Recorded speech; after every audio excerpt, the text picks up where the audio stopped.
తాకట్టులో ఉన్న బంగారం అమ్మాలనుకునే వారి ఇన్ఫర్మేషన్ ఇస్తే దాని వాల్యుయేషన్ బట్టి మీకు కమిషన్ కూడా ఇస్తుంది గోల్డ్ హబ్. నమస్తే, వెల్కమ్ టు మనం టీవీ. నా పేరు వలి. టీడీపీ, జనసేన, బీజేపీ కూటమి శాసనసభాపక్ష సమావేశం జరిగింది. నారా చంద్రబాబు నాయుడు గారిని కూటమి శాసనసభాపక్ష నేతగా ఎన్నుకున్నారు. జనసేన అధ్యక్షులు పవన్ కళ్యాణ్ గారు చంద్రబాబు నాయుడు గారిని ముఖ్యమంత్రి అభ్యర్థిగా ప్రతిపాదిస్తే బీజేపీ అధ్యక్షురాలు పురంధేశ్వరి గారు దీన్ని సమర్థించిన పరిస్థితుంది. సో కూటమికి సంబంధించిన ఎమ్మెల్యేలందరూ కూడా పూర్తిగా బలపరిచారు. సో దీంతో బుధవారం ఉదయం 11:27 ముఖ్యమంత్రిగా నారా చంద్రబాబు నాయుడు గారు ప్రమాణ స్వీకారం చేయబోతున్నారు. ఈ ప్రమాణ స్వీకార మహోత్సవానికి ప్రధాని మోదీ, హోంమంత్రి అమిత్ షాతో పాటు చాలా మంది కేంద్ర మంత్రులు వస్తున్నారు. సో దాంతోపాటు కూటమికి సంబంధించిన అంటే ఎన్డీఏకి సంబంధించిన ముఖ్యమంత్రులు ఇతర రాష్ట్రాల్లో ఉన్నారు. వాళ్ళందరూ కూడా ముఖ్యమంత్రులు వస్తున్నట్టుగా తెలుస్తోంది. సో అంగరంగ వైభవంగా ఈ ప్రమాణ స్వీకార మహోత్సవ కార్యక్రమం జరగబోతున్నట్టుగా మనకి సమాచారం వస్తుంది. చంద్రబాబు నాయుడు గారితో పాటు క్యాబినెట్లో ఎవరెవరు ఉంటున్నారు, చంద్రబాబు నాయుడు గారు ప్రమాణ స్వీకారం తర్వాత ఎవరు ఇంకా మంత్రులుగా ప్రమాణ స్వీకారం చేయబోతున్నారు క్లారిటీ వచ్చేస్తుంది. ఎందుకంటే చాలా కొద్ది సమయం మాత్రమే ఉంది కాబట్టి, కొద్ది గంటల్లోనే ప్రమాణ స్వీకార కార్యక్రమం ఉంది కాబట్టి చాలా మందికి ఫోన్లు కూడా వెళ్ళిపోయినట్టుగా తెలుస్తుంది. మనకు ఎక్స్క్లూజివ్గా సమాచారం వస్తుంది. మనం టీవీ మీకు ఎక్స్క్లూజివ్ ఇన్ఫర్మేషన్ అందిస్తోంది. ఎవరెవరు మంత్రివర్గంలో ఉండిపోతున్నారు, ఏ ఏ శాఖలు వాళ్ళకి దక్కబోతున్నాయో కూడా చాలా క్లియర్గా మీకు ఇక్కడ చూపించే ప్రయత్నం చేస్తాను. నారా చంద్రబాబు నాయుడు గారు ముఖ్యమంత్రి, ప్రభుత్వ పాలనా విభాగం ఆయన చేతిలో ఉంటుంది. ముఖ్యమంత్రిగా ఆయన ప్రమాణ స్వీకారం చేస్తున్నారు. కొణిదెల పవన్ కళ్యాణ్ డిప్యూటీ సీఎం, పరిశ్రమల శాఖ అలాగే సినిమాటోగ్రఫీ శాఖ కూడా ఆయనకే దక్కే అవకాశం కనిపిస్తుంది. పవన్ కళ్యాణ్ గారు ఈ శాఖలు నా దగ్గర ఉంచుకుంటా అని చెప్పారు. చిన్న అలాగే భారీ పరిశ్రమల శాఖతో పాటు సినిమాటోగ్రఫీ కూడా వారి దగ్గర ఉండే అవకాశం కనిపిస్తోంది. ఇక రఘురామకృష్ణరాజు గారు ఉండి నియోజకవర్గం నుంచి గెలిచారు. యాక్చువల్గా ఈయన మినిస్టర్గా ఉంటారా లేదంటే స్పీకర్గా ఉంటారని చెప్పి చాలా చర్చ జరిగింది. సో స్పీకర్గానే రఘురామకృష్ణరాజు గారు ఉండబోతున్నట్టుగా చాలా అథెంటిక్ ఇన్ఫర్మేషన్ మనకు వస్తుంది. ఒకవేళ ఇది మిస్ అయితే కనుక ఆయన క్యాబినెట్లో ఉంటారు. సో లేదంటే కనుక స్పీకర్ క్యాబినెట్లో ఉండే విషయానికి సంబంధించి కూడా చాలా వరకు చర్చ జరిగినట్టుగా తెలుస్తుంది. ముఖ్యంగా కళా వెంకట్రావు పేరు కూడా స్పీకర్ పదవికి సంబంధించి వస్తుంది. సో కళా వెంకట్రావు ఉంటారా, ట్రిపుల్ ఆర్ రఘురామకృష్ణరాజు గారు ఉంటారన్నది కూడా కొంత క్లారిటీ రావాల్సిన పరిస్థితి కనిపిస్తుంది. కొంత డైలమా నడుస్తుంది. సో స్పీకర్గా ఆల్మోస్ట్ 90% ట్రిపుల్ ఆర్ పేరే కన్ఫర్మ్ అయినట్టుగా సమాచారం వస్తుంది. మరి ఈ సాయంత్రానికి ఏమన్నా చిన్నపాటి మార్పులు అన్న జరుగుతాయో లేదో చూడాల్సిన అవసరం అయితే కనిపిస్తుంది. మరి బొలిశెట్టి శ్రీనివాసరావు డిప్యూటీ స్పీకర్, ఈయన జనసేన ఎమ్మెల్యే, తాడేపల్లిగూడెం నియోజకవర్గానికి సంబంధించి ఈయన డిప్యూటీ స్పీకర్గా ఉండబోతున్నట్టుగా సమాచారం వస్తుంది. కింజరపు అచ్చెన్నాయుడు టెక్కల నియోజకవర్గం, ఆంధ్రప్రదేశ్ ఏపీ అధ్యక్షులుగా ఉన్నారు తెలుగుదేశం పార్టీకి. ఆహార అలాగే పౌర సరఫరాల శాఖకు సంబంధించి ఈ బాధ్యతలు కింజరపు అచ్చెన్నాయుడు నిర్వర్తించే అవకాశం కనిపిస్తుంది. తర్వాత కోన రవికుమార్ పంచాయతీరాజ్ శాఖ ఆయనకి దక్కే అవకాశం ఉన్నట్టుగా సమాచారం వస్తుంది. ఇక బేబీ నాయన తెలుగుదేశం పార్టీ బొబ్బిలి నియోజకవర్గానికి సంబంధించిన ఎమ్మెల్యే, అటవీ శాఖ బేబీ నాయనకు దక్కబోతున్నట్టుగా తెలుస్తోంది. ఇక గంటా శ్రీనివాసరావు భీమిలి నియోజకవర్గం. సో గంటా శ్రీనివాసరావు గతంలో విద్యాశాఖ నిర్వర్తించారు. మళ్ళీ కూడా విద్యాశాఖ వీరి చేతిలోకి రాబోతున్నట్టుగా తెలుస్తోంది. ఇక చింతకాయల అయ్యన్న పాత్రుడు నర్సీపట్నం నియోజకవర్గం కార్మిక శాఖ నిర్వర్తించే అవకాశం ఉన్నట్లుగా మనకి స్పష్టమైన సమాచారం వస్తుంది. ఇక వంగలపూడి అనిత పాయకరావుపేట నియోజకవర్గం, ఎస్సీ నియోజకవర్గం.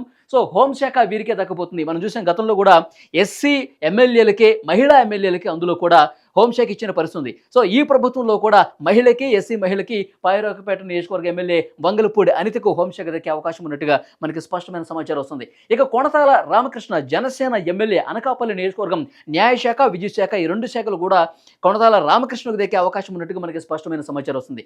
ఇక గోరంట్ల బుచ్చి చౌదరి తెలుగుదేశం పార్టీ సీనియర్ నాయకులైన రాజమండ్రి రూరల్ నియోజకవర్గానికి సంబంధించిన గోరంట్ల బుచ్చి చౌదరి గారికి వ్యవసాయ శాఖ రాబోతున్నట్టుగా మనకి సమాచారం వస్తుంది. ఇక కామినేని శ్రీనివాసరావు గారు బీజేపీ ఎమ్మెల్యే, కైకులూరు నియోజకవర్గానికి సంబంధించిన ఎమ్మెల్యే, ఆరోగ్య శాఖ ఈయనకి దక్కే అవకాశం ఉన్నట్లుగా స్పష్టంగా సమాచారం వస్తుంది. ఇక నిమ్మల రామానాయుడు పాలకొల్లు నియోజకవర్గం సమాచార శాఖ నిమ్మల రామానాయుడికి దక్కే అవకాశం కనిపిస్తుంది. 151 సీట్లతో అద్భుత విజయం సాధించిన వైసీపీ గెలిచినప్పుడు కూడా ఈయన పాలకొల్లులో గెలిచారు నిమ్మల రామానాయుడు గారు. సో ఇప్పుడు మరొకసారి 2024లో గెలిచారు. వీరికి సమాచార శాఖ దక్కుతోంది. ఇక బోండా ఉమామహేశ్వరరావు విజయవాడ సెంట్రల్ నియోజకవర్గం నుంచి గెలిచారు.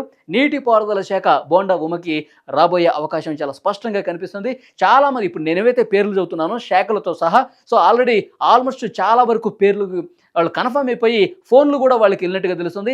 రేపు ప్రమాణ స్వీకార మహోత్సవానికి 11:20 జరుగుతుంది. రావాల్సిందిగా చాలా మందికి ఫోన్లు కూడా ఈ పాటికి వెళ్ళిపోయిన సమాచారం మనకు వస్తుంది. వెరిగండ్ల రాము గుడివాడ నియోజకవర్గం కొడాలి నానిని ఓడించారు. వారికి యువత క్రీడా శాఖ దక్కే అవకాశం ఉన్నట్టుగా మనకు సమాచారం వస్తుంది. కొల్లు రవీంద్ర గతంలోనే 2014 నుంచి 19 మధ్య ఎక్సైజ్ శాఖ నిర్వర్తించారు బీసీ నాయకులు కొల్లు రవీంద్ర. వారికి బీసీ సంక్షేమ శాఖ అలాగే చేనేత శాఖ ఇచ్చే అవకాశం కనిపిస్తోంది. కన్నా లక్ష్మీనారాయణ సీనియర్ మోస్ట్ నాయకులైన కన్నా లక్ష్మీనారాయణ గారు అంబటి రాంబాబును ఓడించారు సత్తెనపల్లి నియోజకవర్గంలో. రోడ్లు రవాణా భవనాల శాఖకు సంబంధించి రవాణా రోడ్లు భవనాల శాఖ వీరికి దక్కే అవకాశం కనిపిస్తోంది. నారా లోకేష్ గారికి అసలు క్యాబినెట్లో ఉంటారా లేదన్నది పెద్ద చర్చ జరిగింది. ఆయన పూర్తిగా పార్టీ బాధ్యతలు తీసుకుంటారని గతంలో కూడా చెప్పారు. సో దానికే కట్టుబడి ఉన్నారని ప్రచారం జరిగినప్పటికీ కూడా లేదు ఆయన మంత్రివర్గంలో ఉంటారు. సో కీలకం అంటే పూర్తిగా విధ్వంసమైన రాష్ట్రాన్ని గాడిని పెట్టాలంటే ఇట్లా ఐటీకి సంబంధించిన ఇండస్ట్రీస్ కూడా తీసుకురావాలంటే గతంలో నిర్వర్తించారు కాబట్టి ఆయన ఉండాల్సిందని చెప్పి కొంతమంది నాయకులు పట్టుబట్టారంట. సో డెఫినెట్గా ఈసారి కూడా మంత్రివర్గంలో నారా లోకేష్ గారు ఉండబోతున్నట్టుగా మనకి సమాచారం వస్తుంది. ఐటీ శాఖ గ్రామీణాభివృద్ధి శాఖ నారా లోకేష్కి ఇచ్చే అవకాశం ఉంది. నాదెండ్ల మనోహర్ జనసేనలో నెంబర్ 2గా ఉన్నారు. తెనాలి నియోజకవర్గంలో గెలిచారు. అన్నాబోతిని శివకుమార్ను ఓడించారు ఆయన. సో నాదెండ్ల మనోహర్ రెవెన్యూ శాఖ తపాలా శాఖ ఆయనకి దక్కే అవకాశం ఉన్నట్టుగా సమాచారం వస్తుంది. ధూళిపాళ నరేంద్ర పొన్నూరు నియోజకవర్గం సీనియర్ నాయకులు గృహ నిర్మాణ శాఖ వారికి దక్కబోతున్నట్టుగా తెలుస్తోంది. పొంగూరు నారాయణ నెల్లూరు సిటీ నియోజకవర్గం మున్సిపల్ శాఖ పట్టణాభివృద్ధి శాఖ గతంలో కూడా ఆయన అదే శాఖ నిర్వర్తించారు. ఈసారి కూడా పట్టణాభివృద్ధి శాఖ వారికి దక్కే అవకాశం కనిపిస్తోంది. పరిటాల సునీత రాప్తా నియోజకవర్గం ఉమ్మడి అనంతపురం జిల్లా సీనియర్ నాయకులు మహిళా శిశు సంక్షేమ శాఖ పరిటాల సునీతకు దక్కే అవకాశం స్పష్టంగా కనిపిస్తోంది. ఇక పయ్యావుల కేశవ్ తెలుగుదేశం పార్టీ సీనియర్ నాయకులు ఉరవకొండ నియోజకవర్గం ఆర్థిక శాఖ అసెంబ్లీ వ్యవహారాలు వీరికి దక్కే అవకాశం ఉన్నట్లుగా మనకి చాలా స్పష్టమైనటువంటి సమాచారం వస్తోంది. ఇక మరికొన్ని పేర్లు కూడా పరిశీలనలో ఉన్నాయి. సో లాస్ట్ మినిట్లో వరకు చిన్న చిన్న మార్పులు జరిగే అవకాశం కనిపిస్తుంది. ఇప్పుడు నేను చదివిన పేర్లు ఆల్మోస్ట్ కన్ఫర్మ్ అయిన పేర్లుగా తెలుస్తుంది. వారికి కేటాయించిన శాఖలకు సంబంధించి కూడా పూర్తిగా కన్ఫర్మ్ అయిన సమాచారం వస్తుంది. సో మరికొన్ని పేర్లు పరిశీలనలో ఉన్నాయి. ఇటు జనసేన టీడీపీ బీజేపీకి సంబంధించిన మరికొంతమంది నాయకులు లిస్టులో ఉన్నారు. సో వాళ్ళ పేర్లు కూడా 1-2 దక్కే అవకాశం ఉన్నట్టుగా చర్చ జరుగుతుంది. ఆ పేర్లు ఏంటనేది కూడా ఇక్కడ మీరు చూడొచ్చు. సుజనా చౌదరి భారతీయ జనతా పార్టీ సంబంధించిన ఎమ్మెల్యే విజయవాడ వెస్ట్లో ఆయన గెలిచారు. సో చంద్రబాబు నాయుడు గారికి వారికి దగ్గరగా ఉన్నటువంటి సుజనా చౌదరి గారికి కూడా క్యాబినెట్లో చోటు దక్కొచ్చని ప్రచారం జరుగుతుంది. సో చూడాలి ఏం జరుగుతుంది. కోటమిరెడ్డి శ్రీధర్ రెడ్డి వైసీపీ నుంచి తెలుగుదేశం పార్టీలో జాయిన్ అయ్యారు. నెల్లూరు రూరల్ నియోజకవర్గం నుంచి ఈయన గెలిచిన పరిస్థితుంది. సో వీరికి కూడా ఛాన్స్ ఉండొచ్చు. ఎందుకంటే యువతకు ఎక్కువ అవకాశాలు కల్పించాలి, బాగా ఎనర్జీ ఉన్నటువంటి యంగ్స్టర్స్ని మంత్రివర్గంలోకి తీసుకోవాలన్న ఆలోచన కూడా ఉంది. కాబట్టి కోటమిరెడ్డి శ్రీధర్ రెడ్డి గారు కూడా క్యాబినెట్లోకి వచ్చే అవకాశం ఉందని ఒక చర్చ అయితే ఉంది. నక్కా ఆనందబాబు గతంలో కూడా మినిస్టర్గా పనిచేశారు. వేమూరు నియోజకవర్గం నుంచి గెలిచారు. సో నక్కా ఆనందబాబు గారు కూడా క్యాబినెట్లో ఉండొచ్చు, అంటే పరిశీలిస్తున్నారు. ఇంకా దామచర్ల జనార్దన్ రావు బాలినేని శ్రీనివాసరెడ్డిని ఓడించారు. ఒంగోలు నియోజకవర్గంలో గెలిచారు తెలుగుదేశం పార్టీ నాయకులు దామచర్ల జనార్దన్ రావు. సో వీరి పేరు కూడా చర్చకు వస్తూ ఉంది. ఇక పుట్టా సుధాకర్ యాదవ్ ఉమ్మడి కడప జిల్లాకు సంబంధించినటువంటి మైదుకూరు నియోజకవర్గంలో ఆయన గెలిచిన పరిస్థితుంది. సో డెఫినెట్గా వీరి పేరు కూడా చర్చకు వస్తుంది. ఇక కాలువ శ్రీనివాసులు గతంలో కూడా మినిస్టర్గా పనిచేశారు. ఐఎన్పిఆర్ మినిస్టర్గా ఆయన పనిచేశారు రాయదుర్గం నియోజకవర్గం. సో డెఫినెట్గా వీరి పేరు కూడా లిస్టులో ఉంది. ఇక మాధవిరెడ్డి మనకు తెలుసు కడప నియోజకవర్గం నుంచి గెలిచారు తెలుగుదేశం పార్టీ నాయకులు. సో డెఫినెట్గా మహిళా కోటాలో వీరి పేరు కూడా ప్రధానంగా ప్రస్తావనకు వస్తుంది. సో డెఫినెట్గా ఈ పేర్లు కూడా ఉండొచ్చు. వీరిలో దాదాపు 1, 2, 3, 3, 6, 1, 7 పేర్లు ఉన్నాయి. ఆల్మోస్ట్ 4 పేర్లు అయితే వీటిలో ఉండొచ్చు అనే ఒక ప్రచారం అయితే బలంగా జరుగుతుంది. సో డెఫినెట్గా రేపు ప్రమాణ స్వీకార మహోత్సవంలో నేను చదివినటువంటి పేర్లు ఆల్మోస్ట్ 90% ఉండొచ్చు. ఏదన్నా చిన్నపాటి మార్పులు జరిగితే జరగచ్చు, కానీ ఇవే పేర్లు నేను చెప్పినటువంటి శాఖలు ఏవైతే ఉన్నాయో ఆల్మోస్ట్ కన్ఫర్మ్ అయినట్టుగా తెలుస్తుంది. చాలామందికి ఇప్పుడు వాటికి ఫోన్లు కూడా వెళ్ళిపోయినాయి. ముఖ్యంగా రేపు ప్రమాణ స్వీకార మహోత్సవంలో మీరు కూడా ప్రమాణం చేయాల్సిన పరిస్థితి ఉంటుంది. ఆయా శాఖలకు సంబంధించి కూడా ఇన్ఫర్మేషన్ ఇచ్చేసినట్టుగా తెలుస్తుంది. సో చూద్దాం, ఈ పేర్లు ఆల్మోస్ట్ కన్ఫర్మ్ అయిన సమాచారం అయితే మనకు వస్తోంది.